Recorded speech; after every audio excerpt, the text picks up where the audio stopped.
बात केरल की कर लेते हैं, जहां भारी बारिश और लैंडस्लाइड में 15 लोगों की मौत हो गई।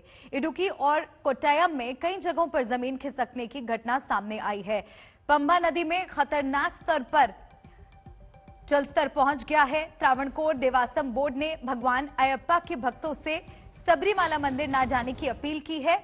मौसम विभाग में पठानमथिट्टा, कोट्टयम, एर्नाकुलम, इडुक्की, त्रिशूर और पलक्कड़ जिलों को रेड अलर्ट पर रखा गया है। इसके अलावा 7 जिलों तिरुवनंतपुरम, कोल्लम, अल्लापुझा, मलप्पुरम, कोझिकोड और वायनाड में ऑरेंज अलर्ट जारी किया गया है। 6 तस्वीरें आपको दिखा रहे हैं। केरल में बारिश जानलेवा साबित हो रही है। तमाम तरह की दिक्कतों का सामना लोगों को करना पड़ रहा है। आशुतोष का रुख कर लेते हैं। आशुतोष हमारे साथ जुड़ रहे हैं।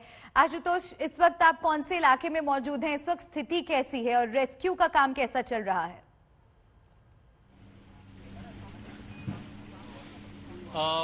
हम इस समय इडुक्की जिले में है। 2 जिले जो सबसे ज्यादा प्रभावित थे वो उनमें से एक था कोट्टयम और दूसरा इडुक्की। और इडुक्की की तस्वीर अगर मैं दिखाऊंगा, ये देख करके दरअसल दिल दहलाने वाली है। पीछे पूरा जो मलबा है कोई छोटा मोटा हिस्सा नहीं है। पहाड़ से सब कुछ मानिए जैसे धराशायी हो गया हो। शुक्रवार शाम से बरसात शुरू हुई और शनिवार को सुबह सब कुछ सेकंडों में ये पूरा मलबा नीचे आ गया। अकेले 6 लोगों के शव यहीं से बरामद हुए हैं। SDRF, police, quick response team, इन सब की ओर से बड़ा रेस्क्यू ऑपरेशन चलाया जा रहा है। ये ऑटो रिक्शा देख पा रहे हैं, ये यहाँ से निकला है। पीछे पहाड़ का जो हिस्सा है वहां पर कई लोगों के घर थे। ये ऊपर जाने वाला पूरा रास्ता था। तो आप समझ सकते हैं कि जब इस तरह मलबा आएगा तो आखिर जो कोई भी यहाँ होगा वो किस हाल में होगा। सब कुछ मलबे के नीचे, जान माल, दुकान मकान सब कुछ आ गए। और इतना ही नहीं, ये मौसम की जो लुका छिपी है वो बहुत परेशान कर रही है, क्योंकि रुक रुक के अगर बरसात होती रहेगी तो ऊपर मलबा कच्चा है, वहां से पहाड़ और भी दरकेंगे। और नीचे की तस्वीर दिखाएं, बड़ी संख्या में जेसीबी मशीनें लगाई गई हैं। प्राथमिकता ये है कि कई लोग अभी भी लापता हैं। उन लापता लोगों के बारे में जानकारी मिल सके और अगर कोई मलबे में दबा हो तो उसे कम से कम सुरक्षित निकाला जा सके। लेकिन इन सब के बीच मौसम चुनौतीपूर्ण बना हुआ और कई सारे दूसरे इलाकों में या तो ऐसी ही लैंडस्लाइड है या फिर जो गांव एक दूसरे जिलों को जोड़ने वाले थे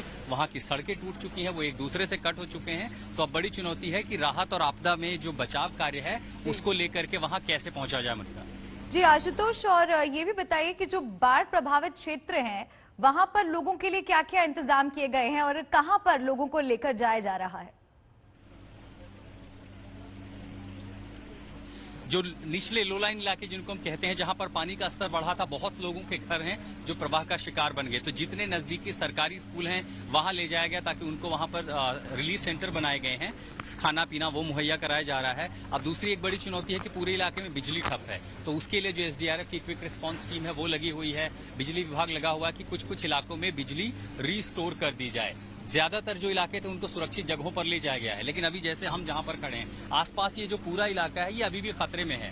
बरसात और तेज हुई है, मलबा पूरा नीचे आ चुका है, न जाने कितने घर और भी चपेट में आ सकते हैं। तो बड़ी चुनौती ये भी है कि जो प्रशासन के आप देख पा रहे हैं, आईजी से लेकर के एसपी, डीएम, जो भी बड़े अधिकारी वो खुद आए हैं और कोशिश ये की जा रही है कि जो लोग अभी भी इन इलाकों में हैं जहां फिर से घटना अगर बढ़ती है तो जानमाल का नुकसान ना हो, उनसे अपील भी की जा रही है कि साथ में वो खाली करके चले जाएं। ज्यादातर लोग यहां से निकाले जा चुके हैं, लेकिन अभी भी बड़ी संख्या में लोग हैं और वो इस वजह से भी कि अगर नदी के दूसरी तरफ आप देखें कितनी बड़ी संख्या में लोग वहां भी बैठे हैं। यकीन नहीं होता ये देख करके कि नदी का पानी 40-50 फीट ऊपर तक चला जाएगा। नदी के दूसरे पार आप अगर देख पा रहे हो तस्वीरों में कि ये जो पेड़ पौधे हैं सब कुछ यहीं से नहीं आए हैं, ये पीछे कई किलोमीटर पीछे से आए हैं। और अगर इतने बड़े दरख्त आते हैं तो आप समझ सकते हैं कि पानी का प्रवाह कितना होगा, कितनी शक्ति रही होगी उसमें। और इसलिए ये रेस्क्यू ऑपरेशन अपने आप में बेहद अहम और मुश्किल भी हो जाता है। एक एक करके इन जड़ों को निकालना, पेड़ पौधे हैं, न जाने लोग भी हैं। तो कोशिश ये भी है कि अगर कोई दबा हुआ है तो उसे समय रहते निकाला जा सके। लेकिन सबसे बड़ी चुनौती मैं जो कह रहा हूं, यहाँ मौसम बन रहा है। जैसे बारिश तेज होती है, मलबा फिर नीचे गिरने का डर होता है और साथ ही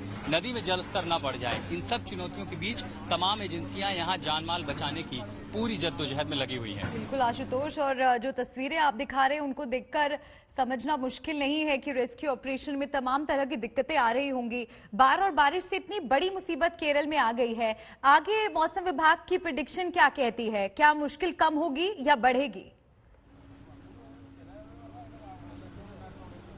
जो रेड अलर्ट था वो लगभग अब खत्म हो चुका है, लेकिन ऑरेंज अलर्ट कई जिलों में है, जिसमें इडुक्की भी है और साथ ही कोट्यम है और आसपास के दूसरे जिले हैं। इसमें बरसात हो सकती है, यानी ज्यादा से गंभीर जो तेज बारिश है उसकी संभावना जताई गई है। लेकिन अब ये स्थिति ये नहीं हो सकती कि जो नदी है उसका पानी फिर से पिछले स्तर तक बढ़ जाए। तो यहाँ तो राहत है, लेकिन जो पहाड़ी इलाके हैं जैसे पश्चिमी घाट, खासकर ऐसी तस्वीरें जहाँ आपको देखने को मिलती हैं, अगर यहाँ बरसात तेज होती है तब राहत और बचाव कार्य मुश्किल हो जाएगा, क्योंकि मलबा नीचे आने लगेगा, पानी के साथ दरख्त नीचे गिरने लगेंगे और आगे जो घर हैं, लोग बसे हुए हैं, आबादी है, उन पर फिर खतरा हो सकता है। तो अब उस तरह के अलर्ट की स्थिति तो नहीं है, लेकिन हाँ अभी भी जिस तरह का ऑरेंज अलर्ट है और जिस तरह का येलो अलर्ट कुछ इलाकों में है, वहां राहत बचाव कार्य के साथ ये भी कोशिश की जा रही है कि समय रहते लोगों को चेतावनी दी जा सके, वहां से इवैक्यूएशन हो सके। और इतना ही नहीं, आसपास के जितने स्कूल हैं, सरकारी स्कूल हैं, प्राइवेट स्कूल हैं, चर्च हैं, बड़ी संख्या में जो स्थानीय लोग हैं, एनजीओ हैं, वो सब मिलकर के सामने आए हैं कि जो भी जरूरतमंद लोग हैं प्रभावित इलाकों में, उन तक मदद पहुंच सके, उन तक खाना पहुंच सके और जल्दी से जल्दी बिजली की व्यवस्था यहाँ पर रिस्टोर हो सके। शुक्रिया आशुतोष।